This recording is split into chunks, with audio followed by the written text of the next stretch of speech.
Transport minister of Kerala KB Ganesh Kumar.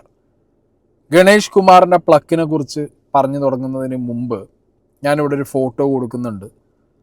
Oommen Chandy sir ഈ മനുഷ്യനോട് ചെയ്ത എല്ലാ നെറികേടിനും കർമ്മ ഈസ് എ ബൂമറാങ്, കറങ്ങിത്തിരിഞ്ഞ് കഴുത്തിൽ വന്ന് ഇതുപോലെ ഇരിക്കുമെന്നുള്ളത് KB ഗണേഷ് കുമാർ അടക്കമുള്ള കുറച്ച് ആളുകൾ മനസ്സിലാക്കിയാൽ നല്ലത് എന്ന് പറഞ്ഞിട്ടാണ് എനിക്ക് ഈ വീഡിയോ തുടങ്ങാൻ താല്പര്യമുള്ളത്. അതുകൊണ്ടാണ് ഉമ്മൻചാണ്ടി സാറിൻ്റെ ഫോട്ടോ ഞാനിവിടെ വെച്ചതും ഇയാളുടെ ഈ അവിഞ്ഞ മുഖം ഞാനിവിടെ ഈ അടുത്ത് കൊണ്ടുവന്ന് വെച്ചതും.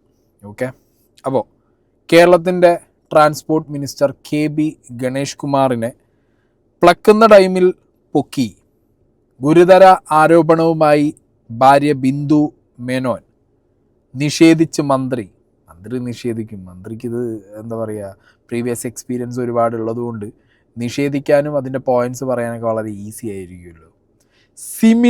സിമിലർ കൈൻഡ് ഓഫ് സിറ്റുവേഷനിൽ ലൈഫിൽ പോയ ഒരാളാണ് KB ഗണേഷ് കുമാർ.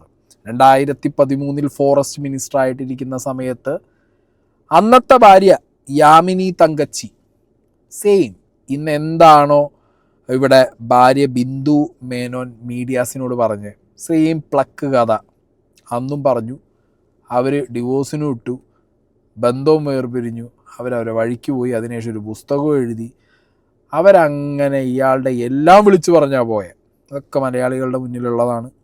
മലയാളികൾ ഇതൊന്നും മറന്നിട്ടുമില്ല KB ഗണേഷ് കുമാറെ. ഓക്കെ, ഇയാൾ മന്ത്രിയായി വന്ന സമയത്ത് ആ ഡിപ്പാർട്ട്മെൻറ്റിന് കുറച്ചധികം നല്ല കാര്യങ്ങൾ ചെയ്തിട്ടുണ്ട്, ഇല്ലയെന്ന് ഞാൻ പറയുന്നില്ല. ബട്ട് ഒരു റെപ്യൂട്ടഡ് പൊസിഷനിലിരിക്കുമ്പോൾ, ഒരു പൊതുപ്രവർത്തകനായി അതും ഒരു മന്ത്രിയായിട്ടിരിക്കുന്ന സമയത്ത് നിങ്ങൾ കാണിച്ചു കൂട്ടുന്ന നിങ്ങളുടെ ഈ അവിഹിത പ്ലക്ക് പരിപാടികൾ, അത് നിങ്ങൾക്ക് നിങ്ങളുടെ പേഴ്സണൽ ലൈഫാണ് എന്ന് വേണമെങ്കിൽ പറയാം. പക്ഷേ അത് പേഴ്സണൽ ലൈഫിലുപരി അധികാര ദുർവിനിയോഗം എന്ന് പറഞ്ഞൊരു പരിപാടിയിലേക്ക് ഈ സാധനം വേണമെങ്കിൽ നമുക്ക് എന്ത് ചെയ്യാം, പറയാം. അത് അല്ല എന്ന് തെളിയിക്കേണ്ടത് നിങ്ങളാണ്. മനസ്സിലായോ? അപ്പോൾ മാങ്ങാണ്ടിയും നിങ്ങളൊക്കെ ചെയ്ത പരിപാടി ഇതേപോലെ അധികാരത്തിലിരിക്കുന്ന ഒരു പൊസിഷനിലിരിക്കുന്ന ആ സ്ഥലം, ആ ഒരു റെപ്യൂട്ടേഷൻ ഉപയോഗിച്ച് ആളുകളെ ഈ രീതിയിൽ മാനിപ്പുലേറ്റ് ചെയ്ത് പണ്ണലാണ്.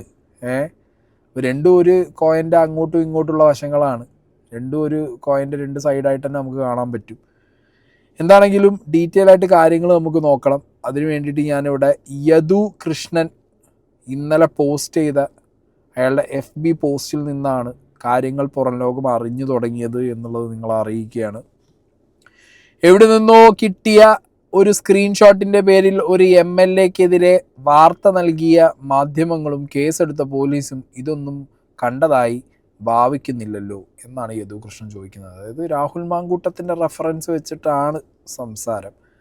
1, 2, 3, 4, 5 എന്നുകൊണ്ട് ഇവിടെ കുറേ പോയിൻറ്റ്സൊക്കെ ഇട്ട് വെച്ചിട്ടുണ്ട്. അല്ലെങ്കിൽ 1-2 പോയിൻ്റ് വായിക്കാം. സംസ്ഥാന മന്ത്രി KB ഗണേഷ് കുമാർ വാളകത്തെ കീഴൂട് വീടിൽ വ്യഭിചാരം നടത്തിയത് നിങ്ങൾ അറിഞ്ഞില്ലേ? ഭാര്യ ആ അവിഹിതം കയ്യോടെ പൊക്കിയത് അറിഞ്ഞില്ലേ? ഭാര്യ സ്വന്തം മൊബൈലിൽ തെളിവുകൾ ശേഖരിച്ചത് അറിഞ്ഞില്ലേ? ഭാര്യയുടെ മൊബൈൽ മന്ത്രി കൈക്കലാക്കാൻ ശ്രമിച്ചത് നിങ്ങൾ അറിഞ്ഞില്ലേ? ഭാര്യയെ മന്ത്രിയുടെ നിർദ്ദേശാനുസരണം പേഴ്സണൽ സ്റ്റാഫ് മർദ്ദിച്ചത് നിങ്ങൾ അറിഞ്ഞില്ലേ? ഭാര്യ പോലീസിൻ്റെ ടോൾ ഫ്രീ നമ്പറിൽ പരാതി നൽകിയത് നിങ്ങൾ മുഖ്യയില്ലേ?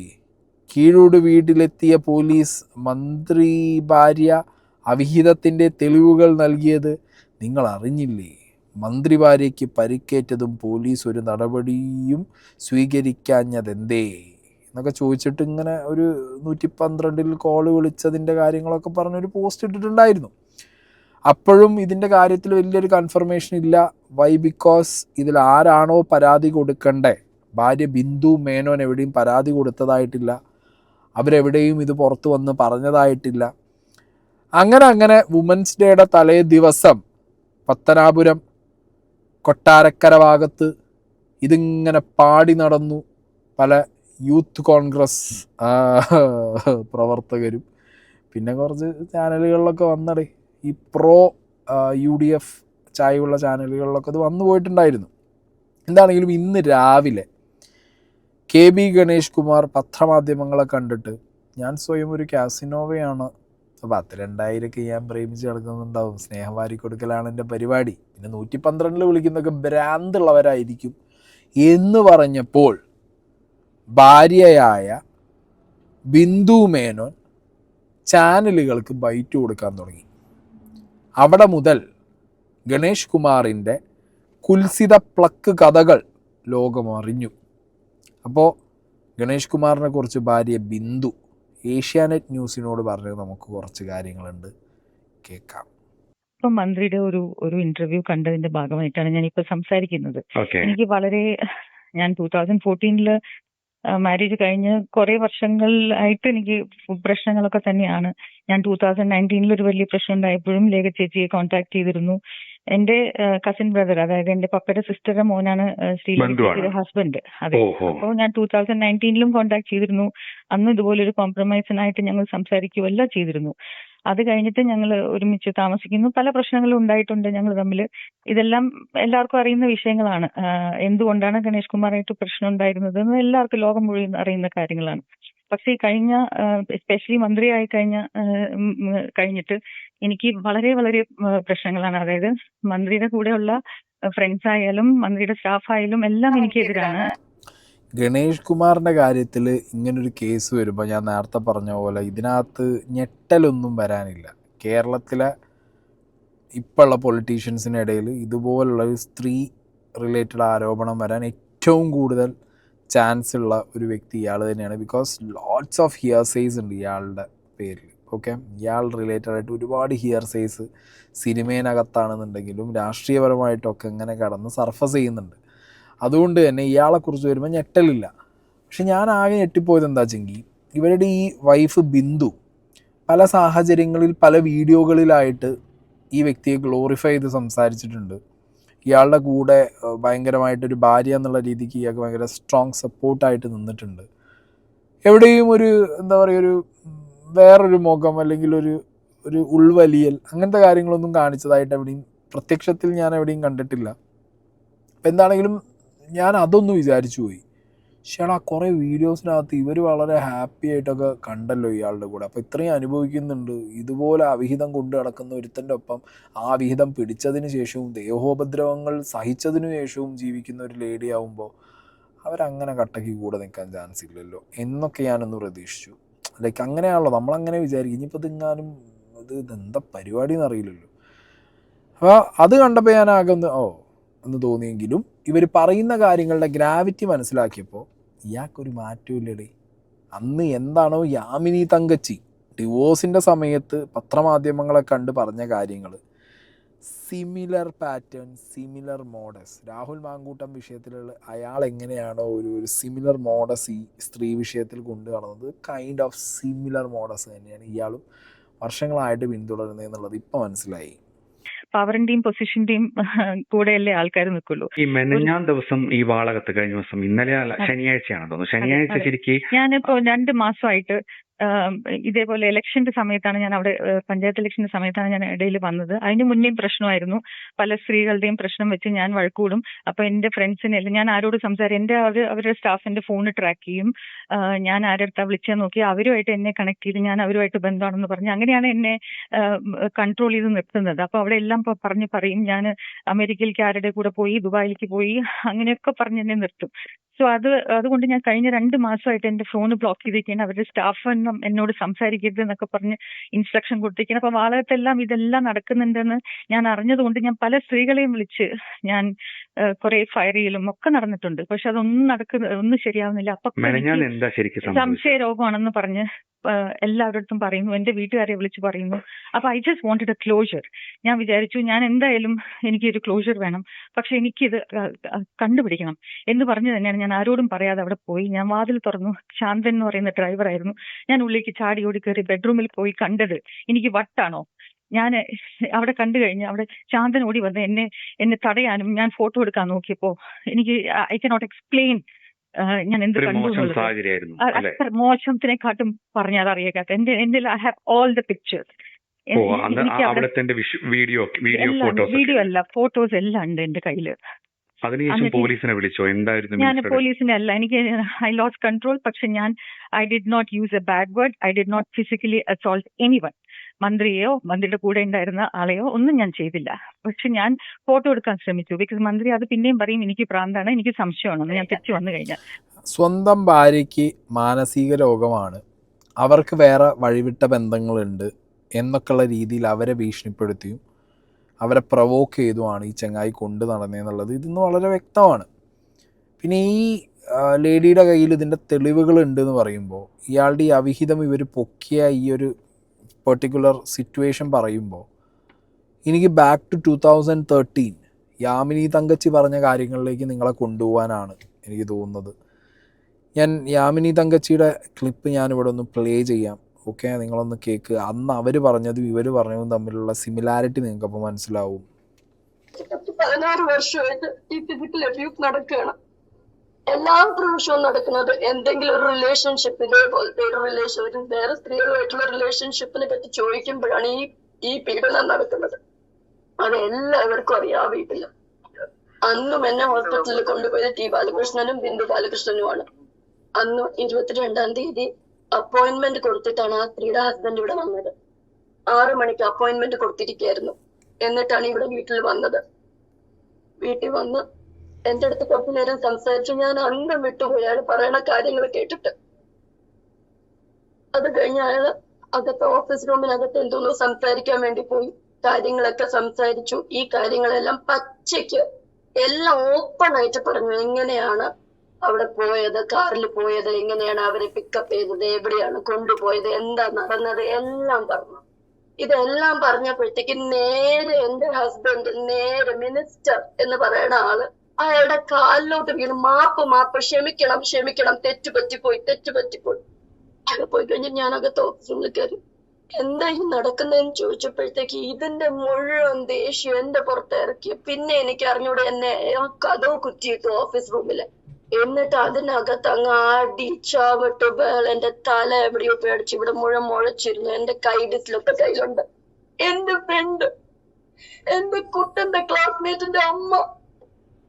ഇതാണ് അന്ന് യാമിനി തങ്കച്ചി KB ഗണേഷ് കുമാറിൻ്റെ കാര്യത്തിൽ പത്രമാധ്യമങ്ങളെ കണ്ടുവിളിച്ച് പറഞ്ഞത്. ഇയാളുടെ പ്ലക്ക് കഥ സിമിലർ പാറ്റേൺ അല്ലേ? വളരെയധികം സിമിലർ ആയിട്ടുള്ള ഒരു പാറ്റേൺ സ്റ്റിൽ അയാൾ ഇപ്പോഴും ഫോളോ ചെയ്യുന്നു എന്നുള്ളത് കേൾക്കുമ്പോൾ ഹീസ് എ സീരിയസ് പ്രിഡേറ്റർ എന്നുള്ളതാണ് എനിക്ക് പേഴ്സണലി പറയാനുള്ളത്. ലൈക്ക് രാഹുൽ മാങ്കൂട്ടം, സെയിം ഗണേഷ് കുമാർ, വലിയ വ്യത്യാസമൊന്നുമില്ല ഇവരൊന്നും തമ്മിൽ. അതുകൊണ്ട് ഞാൻ ഫോട്ടോ എടുക്കാൻ ശ്രമിച്ചപ്പോൾ എന്നെ ശാന്ത അവരെ പിടിക്കുക, അവരുടെ ഫോൺ മാറ്റുക എന്നൊക്കെ പറഞ്ഞ എന്നെ he was trying to assault me, try to take snatch my phone. പക്ഷേ ഞാൻ അതൊന്നും സമ്മതിച്ചില്ല. ഞാൻ ഉടനെ ലേഖ ചേച്ചിയെ വിളിച്ചു. ബിക്കോസ് എനിക്ക് അറിയായിരുന്നു എന്തെങ്കിലും പ്രശ്നം ഉണ്ടാവും എന്ന് പറഞ്ഞാൽ ഞാൻ ലാസ്റ്റ് ഡയൽ നമ്പർ ലേഖ ചേച്ചി എന്നിട്ടാണ് ഞാൻ പോയത്. ഞാൻ ലേഖ ചേച്ചിയോട് പറഞ്ഞു, if I need any help you have to pick up my call. അത് അല്ലാതെ ഒരു BJP സ്ഥാനാർത്ഥി ഒന്നും അല്ല. ചേച്ചി എന്റെ ബ്രദറിനെ കല്യാണം കഴിച്ചിട്ട് എത്രയോ വർഷങ്ങളായി. സോ അത് വിളിച്ചു. അപ്പൊ ചേച്ചി പറഞ്ഞു, Bindu immediately you call control room 112. അങ്ങനെയാണ് ഞാൻ വിളിച്ചത്. ഞാൻ ലേഖ ചേച്ചി എന്ന് പറഞ്ഞ് വിളിച്ച് കണ്ടപ്പോൾ അവരെന്നെ ഒന്നും ചെയ്യാൻ അവർക്ക് പറ്റിയില്ല. ഞാൻ ഓടി. I Rann out.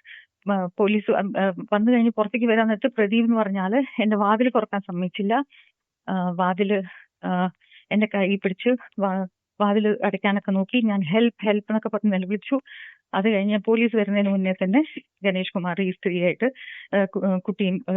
സ്ത്രീനെ കൊണ്ടുവന്ന കാറിൽ ശാന്തം കൊണ്ടുപോയി ഗണേഷ് കുമാർ ഉള്ളിലേക്ക് ഓടി വാതിലടച്ചു. ഇതാണ് ഉണ്ടായത്. This is something which I didn't want to tell because ഞാൻ. പോലീസ് വന്നിട്ട് എന്ത് ചെയ്തു? പോലീസ് സ്റ്റാഫ് താങ്കളെ ഹാൻഡിൽ ചെയ്യാൻ ശ്രമിച്ചു. പോലീസ് എന്തോ ചെയ്തു? എന്നിട്ട് പോലീസ് എന്തെങ്കിലും സംസാരിക്കുകയോ ഇടപെടുകയോ ചെയ്തോ? പോലീസ് വന്ന് എന്നോട് ചോദിച്ചു, യാമിനി തങ്കച്ചിയാണോ? I said no, my name is Bindu. അപ്പൊ ഞാൻ പറഞ്ഞു എന്നെങ്ങനെ, അപ്പൊ ഞങ്ങളുടെ പരിധിയിൽ വരുന്നതല്ല. I said I don't care, ഞാൻ പിണറായി സാറെ വിളിക്കും. അല്ലല്ല മാഡം, ഞാൻ പറഞ്ഞു പിണറായി സാർ ഇല്ല, ഞങ്ങൾ ഒന്ന് വെയിറ്റ് ചെയ്യൂ. അത് കഴിഞ്ഞ് മന്ത്രിയുടെ വേറെ സ്റ്റാഫായ മനോജ് വന്നു. മനോജ് വന്ന് എന്നോട് പറഞ്ഞു, ചേച്ചി ഒന്നും ചെയ്യില്ലേ പ്ലീസ് എന്ന് പറഞ്ഞു. ഞാൻ പറഞ്ഞു, ഞാൻ ഒന്നും ചെയ്യില്ല, പക്ഷെ എനിക്ക് നീഡ് പ്രൊട്ടക്ഷൻ, എന്നെ അപമാനിക്കാൻ, എന്നെ ഉപദ്രവിക്കാൻ ശ്രമിക്കുന്നു എന്ന് പറഞ്ഞു. ചേച്ചി ഒന്ന് അടങ്ങ്, ഒന്ന് സാറിന് ഒരു തെറ്റ് പറ്റിപ്പോയി, ക്ഷമിക്ക് എന്ന് പറഞ്ഞു. ഞാൻ ഇതിനെല്ലാം Kamlesh, I have all the evidence, I have all the pictures.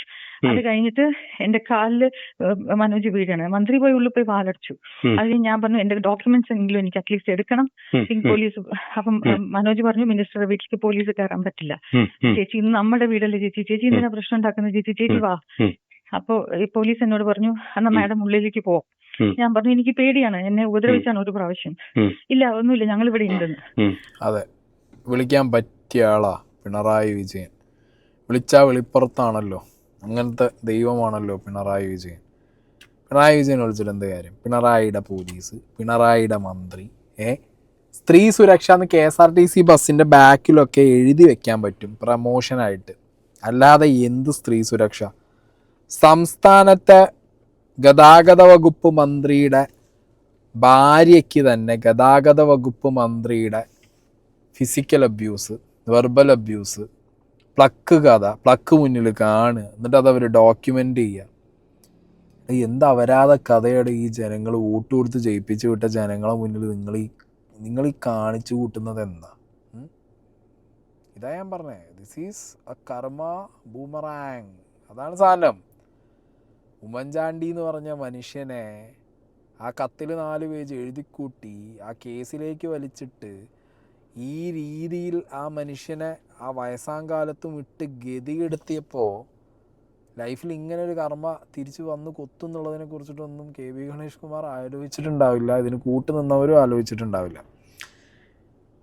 ഇവരുടെ കയ്യിൽ തെളിവുകളുണ്ട്, അത് എന്ന് പുറത്തു വരും എന്നുള്ളതാണ് ഇപ്പോൾ ഞാൻ ആലോചിക്കുന്നത്. ഇവരിപ്പോൾ ഒരു കേസ് കൊടുക്കാനുള്ളൊരു മൂഡിലല്ല എന്നുള്ളത് ഉറപ്പാണ്. ഇവരുടെ കയ്യിലുള്ള ഈ തെളിവുകൾ വരുന്നത് ഏത് രീതിയിൽ, ഇപ്പോൾ ഡിവോഴ്സിന് പോകുന്ന സമയത്ത് ഒരു അഡൾട്ടറി വെച്ച് അത് കാണിക്കാൻ സബ്സ്റ്റാൻഷ്യേറ്റ് ചെയ്യാൻ വേണ്ടിയിട്ട് ഈ തെളിവുകൾ കൊടുക്കൂ, അങ്ങനത്തെ കാര്യങ്ങളൊന്നും നമുക്കറിയില്ല. അതോ ഇനി ഓൾറെഡി മീഡിയയ്ക്ക് ഹാൻഡ് ഓവർ ചെയ്തിട്ടുണ്ടോ, ഇനി ഇതിലും പ്രൊവോക്ഡ് ഗണേഷ് കുമാർ വന്നിട്ട് എന്തെങ്കിലും പറയുമ്പോൾ ഇവരതിന് കൗണ്ടറായിട്ട് ഈ സാധനങ്ങൾ പുറത്തു വിടൂ, എന്തൊക്കെയാണെന്നുണ്ടെങ്കിലും. ഇപ്പം മനുഷ്യന് ഇഷ്ടവും സ്നേഹമൊക്കെ പല രീതിയിലാണ്. ചിലപ്പോൾ ഒരാളോട് ഡിറ്റാച്ച്ഡ് ആയിട്ട് അടുത്ത ആളോട് ഒരു അറ്റാച്ച്മെൻറ്റ് തോന്നും. പക്ഷെ അതൊക്കെ എന്താ പറയുക, ഒരു ഡിവോഴ്സ് എന്ന് പറഞ്ഞു കഴിഞ്ഞാൽ അത്രയും മെച്യൂറായി ഒരു ഫൈനൽ തീരുമാനം എടുത്ത് ഓക്കെ നമുക്ക് മുന്നോട്ട് പോകാൻ പറ്റില്ല എന്നൊക്കെ പറഞ്ഞ് ഒരു മെച്യൂർ ഫേസിൽ അങ്ങോട്ടും ഇങ്ങോട്ടും വിഷയമില്ലാത്ത രീതിയിലൊക്കെ ആക്കി അങ്ങനെയൊക്കെ അടുത്തൊരു ലൈഫ് ചൂസ് ചെയ്ത് പോകുക എന്നുള്ളതൊക്കെ വേറെ സീന്. ഓക്കെ, പക്ഷെ ഇതല്ല വിഷയം. ഇത് ഭാര്യ കണ്ടുപിടിക്കുകയാണ്, അതും ഇങ്ങനത്തെ ഒരു സ്റ്റേജിൽ. മനസ്സിലായില്ലേ? ഇത് കുറച്ചുകൂടി ഗ്രാവിറ്റി കൂടിയ വിഷയങ്ങളാണ്. ആ കണ്ടുപിടിച്ചതിനെ തുടർന്ന് മുൻ ഭാര്യയുടെ കയ്യും കാലും തല്ലി ഒടിച്ച ആൾ ഇപ്പത്തെ ഭാര്യയെ മർദ്ദിച്ചു എന്ന് പറയുന്നു, പോലീസ് കേസ് എടുക്കുന്നില്ല. ഗണേഷ് കുമാർ കൊടുത്ത റിപ്ലൈ നിങ്ങൾ കേൾക്കണേ. ഇതൊക്കെ ഇലക്ഷൻ എടുക്കുമ്പോൾ വരുന്ന ഓരോ കാര്യങ്ങൾ. ഈ ഒരു മനുഷ്യൻ്റെ രാഷ്ട്രീയമാണ് നോക്കേണ്ടത്, ഇവിടെ രാഷ്ട്രീയമാണ്. ഗണേഷ് കുമാർ എന്ന ജനപ്രതിനിധി ജനങ്ങളോട് എങ്ങനെ, ജനങ്ങൾക്ക് എന്തെല്ലാം ഉപകാരം ചെയ്തു, നാടിനെന്ത്, കേരളം എന്ന സംസ്ഥാനത്തിന് എന്ത് ഗുണം ചെയ്തു. മാതൃഭൂമി പത്രം നടത്തിയ സർവേയിൽ തന്നെ ഏറ്റവും മികച്ച മന്ത്രിയായിട്ട് എന്നെ തിരഞ്ഞെടുത്ത ജനങ്ങളാണ്. 2001 ആരാണ് ഗണേഷ് കുമാർ എന്നറിയില്ല, വെറും സിനിമാ നടൻ ബാലകൃഷ്ണ സാറിൻ്റെ മോനാണെന്ന് മാത്രം അറിയാവുന്ന ഒരു ചെറുപ്പക്കാരൻ പത്തനാപുരത്ത് എൻ്റെ മത്സരിക്കുമ്പോൾ എന്നെപ്പറ്റി പറയാത്ത അസഭ്യമില്ല. അന്ന് എൻ്റെ ഭാര്യയായിരുന്ന സ്ത്രീ എന്നെപ്പറ്റി 25 പേജുള്ളൊരു പുസ്തകം അടിച്ച് തിരുവനന്തപുരം കുടുംബ കോടതി കൊടുത്തിട്ട് അത് ഈ വീടുകളിലെല്ലാം വിതരണം ചെയ്താണ്. എന്ത് ന്യായീകരണമാണ് മിസ്റ്റർ? ഒരു മന്ത്രിയായിട്ടിരിക്കുമ്പോൾ ഞാൻ മന്ത്രിയായി ഇരുന്നുകൊണ്ട് നാടിന് എന്ത് ചെയ്തു എന്നുള്ളത് മാത്രം നാട്ടുകാർ നോക്കിയാൽ മതി. എൻ്റെ പേഴ്സണൽ ലൈഫ് ഒന്നും നാട്ടുകാർ നോക്കണ്ട. പേഴ്സണൽ ലൈഫിന് ഞാൻ കള്ളനോ കൊള്ളക്കാരനോ സ്ത്രീ പീഡകനോ ഞാൻ പെണ്ണുങ്ങളെ ഉപദ്രവിക്കണോ ഞാൻ എന്ത് ചെറ്റത്തരം കാണിക്കുന്ന ഒരു തെണ്ടിയാണെങ്കിലും നിങ്ങൾ നോക്കണ്ട. ഞാൻ നിങ്ങൾക്ക് ആ ഡിപ്പാർട്ട്മെൻറ്റിലെല്ലാം ചെയ്തു തന്നിട്ട് നോക്കിയാൽ മതി. ഒരു രാഷ്ട്രീയക്കാരൻ്റെ ഏറ്റവും വലിയ ക്വാളിറ്റി എന്ന് പറഞ്ഞു കഴിഞ്ഞാൽ അയാളുടെ വീട്ടിൽ നിന്ന് തുടങ്ങണം, അയാളുടെ ചുറ്റുപാടിൽ നിന്ന് തുടങ്ങണം. രാഷ്ട്രീയം അങ്ങനെയാണ്, നമ്മളെ ചുറ്റുപാടിൽ നിന്ന് തുടങ്ങണം. ആസ് എ ഹ്യൂമൻ ബീങ് നമ്മൾ അത്രയും ബാക്കിയുള്ളവർക്ക് മാതൃകയാക്കാൻ പറ്റുന്ന രീതിയിലുള്ളൊരു പേഴ്സണൽ ലൈഫും വേണം, പ്രൊഫഷണൽ ലൈഫും വേണം. അതാണ് ഒരു രാഷ്ട്രീയക്കാരൻ്റെ ട്രേഡ് മാർക്ക് എന്ന് പറയുന്നത്. ഇല്ലെങ്കിൽ ഈ നാട്ടിലുള്ള കള്ളനും കൊള്ളക്കാരൻ ആണല്ലോ, കള്ളനും കൊള്ളക്കാരനൊക്കെ മന്ത്രിയാവാൻ രാഷ്ട്രീയക്കാരനാവാൻ രാഷ്ട്രീയം വന്നു നിന്നിട്ട് ഞാൻ ചെയ്തു തന്നത് നോക്കിയാൽ മതി, നിങ്ങൾ എൻ്റെ പേഴ്സണൽ ലൈഫ് നോക്കണ്ട. അതെന്ത് കഥ? പേഴ്സണൽ ലൈഫ് ഞങ്ങളോട് നോക്കണ്ട എന്ന് പറയുമ്പോൾ അത് പുറത്ത് വരാതിരിക്കണം. അതില്ലല്ലോ. 2 ഭാര്യമാരും വന്ന് പറഞ്ഞല്ലോ. ആദ്യത്തെ ഭാര്യ ആദ്യം പറഞ്ഞിട്ട് ഓടി, രണ്ടാമത്തെ ഭാര്യ ഇപ്പോൾ ഓടാൻ നിൽക്കുന്നു. മനസ്സിലായ? അപ്പോൾ പിന്നെ നാട്ടുകാരുടെ മുന്നിൽ പേഴ്സണൽ ലൈഫ് വന്നു കഴിഞ്ഞാൽ പിന്നെ നാട്ടുകാരത് ചാനൽസ് ഒക്കെ എടുത്തു വെച്ച് പേഴ്സണൽ ലൈഫ് ചർച്ച ചെയ്യില്ലേ മിസ്റ്റർ ഗണേഷ് കുമാർ? അത് കഴിഞ്ഞ് ഞാൻ പോയി. പക്ഷേ I was not in a state of mind to take anything. കാരണം അങ്ങനെ ഒരു എന്റെ 13 വർഷമായി എന്റെ സാധനങ്ങളുള്ള ഒരു വീട്ടില് ഞാൻ എന്തെടുക്കാനാണ്? അപ്പൊ ഞാൻ എന്തൊക്കെയോ പെട്ടിയിലെടുക്കാനായിട്ട് നോക്കുമ്പോൾ മനോജ് കുറെ എന്നെ എന്തൊക്കെയോ സംസാരിച്ചു. But I was not in a state of mind. Minister was just feeling around with his phone. എന്നോടൊന്നും സംസാരിക്കാനോ ഒന്നും നിന്നില്ല. ബിക്കോസ് ലാസ്റ്റ് 3 months ആയിട്ട് ഈ ഒരു ഇഷ്യൂന്റെ പേരിൽ അവിടെ മന്ത്രിയുടെ സ്റ്റാഫ് താങ്കളെ കൈയേറ്റം ചെയ്തു ഞാൻ പറയില്ല. I was not physically assaulted. പക്ഷെ എന്റെ ഫോൺ പിടിച്ചു വാങ്ങിക്കാനായിട്ട് നോക്കുമ്പോൾ ഒബ്വിയസ്ലി എന്നെ ഹാൻഡിൽ ചെയ്തിട്ടല്ലേ പിടിക്കാൻ പറ്റുള്ളൂ. പക്ഷെ I think I was strong enough. Police ഇടപെട്ടില്ല അതിനകത്ത് അല്ലേ? പോലീസ് വീട്ടിലേക്ക് പോലും വന്നില്ല. അത് കഴിഞ്ഞിട്ട് ഞാൻ പിന്നെ എന്നെ ഈ പ്രദീപ് എന്ന് പറഞ്ഞ ആള് ലോക്ക് ചെയ്തിട്ട് പുറത്തേക്ക് കിടക്കാൻ സമ്മതിക്കില്ല. ഞാൻ പെട്ടിയെടുത്ത് പുറത്തേക്ക് വരുമ്പോ അതിനെല്ലാം സാക്ഷിയും മനോജും ഉണ്ട് അവിടെ. ശാന്തൻ ആ സ്ത്രീയും കൊണ്ട് ഓൾറെഡി പോയി കഴിഞ്ഞു. മിനിസ്റ്റർ ഉള്ളിലുണ്ട്. എന്നിട്ട് ഞാൻ ഈ വാതിൽ അടച്ചിട്ട് I was thinking pink police was waiting out side. അത് ഞാൻ ഹെൽപ്പ് എന്ന് തട്ടിയപ്പോ തുറക്കുന്നില്ല. അത് ഞാൻ പറഞ്ഞു മനോജ് ഒന്ന് തുറക്കാൻ പറയും, എനിക്ക് പോണം എന്ന് പറയുമ്പോ ഈ പ്രദീപ് സമ്മതിക്കുന്നില്ല. എന്റെ കൈ പിടിച്ച് വലിക്കുകയാണ് തുറക്കാതിരിക്കാനായിട്ട്. അത് കഴിഞ്ഞ് ഞാൻ വിചാരിക്കുന്ന അവിടെ പുറത്തുണ്ടെന്ന്. അത് കഴിഞ്ഞ് എങ്ങനെ ഞാൻ വാല് തുറന്ന് നോക്കുമ്പോ പോലീസും ഇല്ല, പട്ടാളും ഇല്ല, എല്ലാരും പോയി. പക്ഷെ ഞാനൊരു ടാക്സി ഹയർ ചെയ്തിട്ടുണ്ടായിരുന്നു. അവര് പേടിച്ചിട്ട് അവര് പുറത്തായിരുന്നു. ഞാൻ വിളിച്ചു കഴിഞ്ഞു കാറിൽ പെട്ടി വെച്ച് കയറി. വ്യക്തിപരമായ കാര്യങ്ങളാണ്, it is okay. That's the reason why നിങ്ങളെല്ലാം എന്നെ വിളിച്ചപ്പോൾ ലാസ്റ്റ് 2 days എന്നെ പത്രക്കാരൊക്കെ വിളിച്ചിരിക്കുകയായിരുന്നു. പക്ഷെ I have work for A media organisation for more than 18 years. എനിക്ക് അങ്ങനെ ഒരു കോൺട്രവേഴ്സി ഉണ്ടാക്കി ആരുടെയും റെപ്യൂട്ടേഷനോ ഫ്യൂച്ചറോ ഒന്നും തകർക്കാൻ പ്ലാൻ ഇല്ലായിരുന്നു. പക്ഷെ ഇപ്പോ മിനിസ്റ്റർ എന്നെ ഒന്ന് വിളിച്ചിട്ട് ഒരു അപ്പോളജി പോലും എനിക്ക് എന്നെ 2 മാസമായിട്ട് ബ്ലോക്ക് ചെയ്തിട്ട് ആ ബ്ലോക്ക് ഒന്ന് മാറ്റിയിട്ട് ഐ എം സോറി എന്ന് പറഞ്ഞിട്ടുണ്ടായിരുന്നെങ്കിൽ I would have been okay. പക്ഷേ പ്രണയം മിനിസ്റ്റർക്ക് 1000 അല്ല, മേ ബി 2000 ഉണ്ടാവുമായിരിക്കും. പക്ഷെ മിനിസ്റ്റർ അങ്ങനെയുള്ള ആൾക്ക് മിനിസ്റ്റർ ആയിട്ട് ഇരിക്കാൻ പറ്റുമായിരിക്കും. It's okay, I don't care. ആരടാ ഇവൻ? ശ്രീകൃഷ്ണന്റെ കൊച്ചുമോനാ ഇത്രയും പ്രണയം കൊണ്ടു നടക്കാൻ? അല്ല, KB ഗണേഷ് കുമാർ തന്നെ പറഞ്ഞതാണ്. ഈ കളിപ്പാട്ടൊക്കെ വെച്ച് കളിക്കുന്ന കൊച്ചു കുട്ടിയാ. നാളെ ഒരു വീഡിയോ ചെയ്യുമ്പോൾ കളിപ്പാട്ടൊക്കെ വെക്കാം KB ഗണേഷ് കുമാർ. രാത്രി ഇതുകൊണ്ട് ഞാൻ ഇപ്പോൾ വെക്കുന്നില്ല. നിങ്ങൾ കണ്ടിപ്പോൾ രാത്രി ചിരിച്ച് മണ്ണ് കപ്പി നിങ്ങൾ ഉറക്കം പോകും. അത് വേണ്ട, അത് നാളെ ഞാൻ എടുത്തു തരാം. ഈ പ്രണയക്കഥ ഒന്ന് കേൾക്കട്ടെ. രാഷ്ട്രീയമല്ല ഇത്, കേരള ജനതയുടെ ഒരു ആവശ്യമുള്ള കാര്യമല്ല. പിന്നെ ഗണേഷ് കുമാറിന് പ്രണയമുണ്ടോ എന്ന് ചോദിച്ചാൽ മാധവിക്കുട്ടിക്ക് പ്രണയം ഉണ്ടായിരുന്നോ എന്ന് ചോദിക്കുന്ന പോലെ. മനസ്സിലായോ? നിങ്ങളിൽ പ്രണയിക്കാത്തവരാരാണ്? ഗണേഷ് കുമാറിന് 1 അല്ല 5000 പ്രണയമുണ്ട്. എല്ലാം സ്നേഹമാണ്. കാരണം പ്രണയമില്ലാത്തവൻ പൊട്ടനാണ്. അവന് തലയ്ക്ക് എന്തെങ്കിലും അസുഖം കാണും. പ്രണയം ഉണ്ടാവും. പുനത്തിൽ കുഞ്ഞബ്ദുള്ള പറഞ്ഞിട്ടുണ്ട്, മഹാന്മാരായ ജവഹർലാൽ നെഹ്റുവിന് പ്രണയം ഉണ്ടായിരുന്നു. ജവഹർലാൽ നെഹ്റുവിനും ബാക്കിയുള്ളവർക്കൊക്കെ ഉള്ളത് പ്രണയം. ഇത് കാമം, ഇത് പ്ലക്ക്. വ്യത്യാസമുണ്ട് മിനിസ്റ്ററെ, ரொம்ப വ്യത്യാസം ഇറക്കുന്നത്. ഭാര്യ ഇരിക്കുന്നുണ്ട്, ഭാര്യയെ പ്രണയിച്ചോ കുഴപ്പമില്ല. ഈ ഭാര്യയോട് പറഞ്ഞ് മാന്യമായി ഡിവോഴ്സ് മേടിച്ച് വേറെ പ്രണയിച്ചോ അല്ലെങ്കിൽ പ്രണയത്തിലുള്ള ആളെ കല്യാണം കഴിച്ചോ പൊയ്ക്കോ. ഭാര്യനെ അവിടെ വെച്ചുകൊണ്ട് തറവാട്ടിൽ കൊണ്ടുവന്ന് പ്ലക്ക് കഥ ഭാര്യ പൊക്കി അത് ഫോട്ടോ ആക്കി ഒരു നാണോ മാനോ ഉടുപ്പില്ല. ജവഹർലാൽ നെഹ്റുവിൻ്റെ പേരെടുത്തുള്ളൂ, വേറെ കുറേ എഴുത്തുകാരെ പേരെടുത്തുള്ളൂ. തനിക്ക് ഇത്രയും താൻ PKG സെൻറ്ററിൽ നിന്ന് ക്യാപ്സ്യൂളും വാങ്ങി ഇറങ്ങിയിരിക്കുകയല്ലേ. ഇത് വരും, കഥ വരും എന്നുള്ളത് അറിഞ്ഞുകൊണ്ട് തന്നെ സാധനം മേടിച്ച് ഇറങ്ങിയതാ. പറ ഉണ്ടായിരുന്നു. നമ്മൾ രാജീവ് ഗാന്ധി പ്രണയിച്ചാണ് കല്യാണം കഴിച്ചത്. ജവഹർലാൽ നെഹ്റുവിന് പ്രണയം ഉണ്ടായിരുന്നു, വാജ്പേയിക്ക് ഉണ്ടായിരുന്നു. മാധവിക്കുട്ടി മരിക്കുന്നവരെയും ചൂടുള്ള പ്രണയമാണ് ആവശ്യമെന്ന് ഏറ്റവും മലയാളം ബഹുമാനിക്കുന്ന മാധവിക്കുട്ടി, ആ അമ്മ കമലാസുരയ്യ മരണം വരെയും പറയുന്ന ഒരു സ്നേഹത്തെക്കുറിച്ചും പ്രണയത്തെക്കുറിച്ചുമാണ്. ഗണേഷ് കുമാറിന് പ്രണയമുണ്ടോ എന്ന് ആർക്കെങ്കിലും സംശയമുണ്ടെങ്കിൽ സൈബർ ഇടങ്ങളിൽ മനസ്സിലാക്കൂ. ഗണേഷ് കുമാറിന് 1 അല്ല 5000 പ്രണയം. കഴിഞ്ഞ മുമ്പത്തെ ഇലക്ഷനിലുണ്ടായിരുന്നു. 2013 ഞാൻ രാജിവെച്ചതിന് ശേഷം വന്ന ഇലക്ഷനിൽ എനിക്ക് ഭൂരിപക്ഷം കൂടി. എൻ്റെ മകൻ എന്നോട് ചോദിച്ചു, അച്ഛന് ഭൂരിപക്ഷം കൂടിയല്ലോ എന്ന് ചോദിച്ചു. ഇത്രയൊക്കെ ബഹളം ഉണ്ടായിട്ട് 2013 എന്നെ രാജിവെപ്പിച്ചു. കള്ളം പറഞ്ഞ് രാജിവെപ്പിച്ചു. വീട്ടിനകത്ത് നിന്ന് തന്നെ. എനിക്കെപ്പോഴും വീട്ടിനകത്ത് നിന്ന് തന്നെയാണ് ശത്രുക്കൾ. വെളിയുന്നാരും വരാറില്ല. ബഹുമാന VS അച്യുതാനന്ദൻ എല്ലാവരുടെയും അഴിമതി കണ്ടെത്തുന്ന അദ്ദേഹം പോലും ഞാൻ അഴിമതിക്കാരനല്ല എന്ന് അന്ന് പറഞ്ഞിട്ടുണ്ട് എന്നെപ്പറ്റി. പിന്നെ പ്രണയത്തെക്കുറിച്ച് ചോദിക്കുകയാണെങ്കിൽ ഒരു അത്ഭുതകരമായ കാര്യമല്ല. ഗണേഷ് കുമാറിന് പ്രണയമുണ്ട്, ഇഷ്ടംപോലുണ്ട്. ഗണേഷ് കുമാറിനെ പ്രണയിക്കുന്നവരുണ്ട്. ഗണേഷ് കുമാർ പ്രണയം ഞാൻ മാധവക്കുട്ടി പറഞ്ഞതുപോലെയും പുനത്തിൽ കുഞ്ഞബ്ദുള്ള പറഞ്ഞതുപോലെയും അവരൊക്കെ മഹാന്മാരാണല്ലോ. ഈ രാഹുൽ മാങ്കൂട്ടത്തിൽ മിനിസ്റ്റർ പഴയ ഒരു പ്രസ്താവന എടുത്തു വെച്ചിട്ട് ഇതല്ലേ അധപ്പതനം എന്ന് പറഞ്ഞുകൊണ്ട് ചോദിച്ചത്. അദ്ദേഹത്തിൻ്റെ അത്രയും അധപ്പതനമില്ല. അദ്ദേഹത്തിന്റെ അധപതനത്തെ കുറിച്ച് നിങ്ങളാണ് പറഞ്ഞത്, ഞാനല്ല. പറയാൻ യോഗ്യനായ ആൾ തന്നെയാണ്, വളരെ യോഗ്യനാണ്. അദ്ദേഹം യോഗ്യനാണെന്ന് തെളിയിച്ചു. അദ്ദേഹം തെളിയിച്ചുകൊണ്ടിരിക്കുകയാണ് അനുദിനം. ഇനി ആരൊക്കെ വരാൻ പോകുന്ന അറിയത്തില്ല. ഏതായാലും ഞാൻ അദ്ദേഹം ചെയ്ത കണക്കുള്ള പണി ചെയ്തെന്ന് പറഞ്ഞ ആരും വന്നിട്ടില്ല. BJP-കാരിയാണ്, ഞാൻ LDF-കാരനാണ്. അല്ല, ഈ സ്ത്രീ 112 വിളിച്ച് പരാതി പറഞ്ഞത് ആർക്കും വിളിച്ചൂടെ? വട്ടുമൂത്താൽ ആർക്കും പറയാം. ഞാൻ വിളിക്കട്ടെ 112. ഈ പത്രത്തിൽ വന്ന വാർത്തകൾ ആരോപണങ്ങളായി മാത്രം അതങ്ങ് തള്ളിക്കളയാണ്. അതിനകത്ത് ആരോപണമാണെങ്കിലും ശരിയാണെങ്കിലും തള്ളിക്കളയുന്നു. എൻ്റെ വ്യക്തിപരമായ കാര്യങ്ങളിൽ ആരും ഇടപെടേണ്ട. ഞാനൊരു നല്ല പൊതുപ്രവർത്തകനാണ്, ഞാനൊരു നല്ല MLA ആണ്, ഞാൻ പാവങ്ങളോടൊപ്പം നിൽക്കുന്നുണ്ടോ, ഞാൻ അഴിമതി നടത്തുന്നുണ്ടോ, ഞാൻ വർഗീയത പ്രചരിപ്പിക്കുന്നു, ഇതൊന്നും ഇല്ലാത്ത ഒരാളാണ് ഞാൻ. എൻ്റെ ജീവിതം ഒരു തുറന്ന പുസ്തകമാണ്, നിങ്ങൾക്ക് എല്ലാവർക്കും അറിയാം.